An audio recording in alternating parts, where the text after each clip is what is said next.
আসসালামু আলাইকুম। আমি মাছ দিয়ে বেগুন আলু রান্না সব কেটে ধুয়ে নিয়েছি। এখন আমি প্যানে তেল দিয়েছি, তেলটা গরম হয়ে গিয়েছে। এখন আমি মাছগুলো সুন্দরভাবে ভেজে নেব। খুব সুন্দরভাবে আমার মাছগুলো ভাজা হয়ে গিয়েছে, এখন আমি তুলে নেব। ওই একই প্যানে আমি পেঁয়াজ কুচি দিয়ে দিলাম, আদা রসুন বাটা। এখন আমি ভালো করে পেঁয়াজটা ভেজে নেব। সব গুঁড়ো মশলাগুলো একে একে আমি দিয়ে দিব।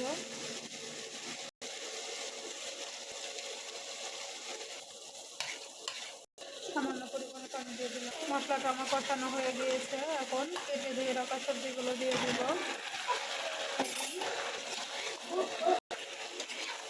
সামান্য পরিমাণে পানি দিয়ে আমি ঢাকনা দিয়ে দেব।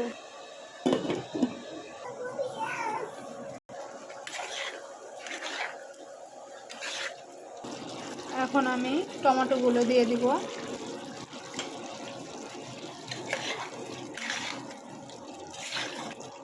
আর মাছগুলো আমি দিয়ে দিব।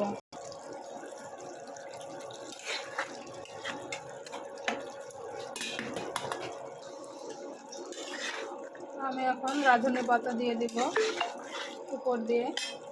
আপনারা কারা রাঁধুনি পাতা খান জানি না, আমরা রাঁধুনি পাতা খাই, অনেক টেস্ট হয়।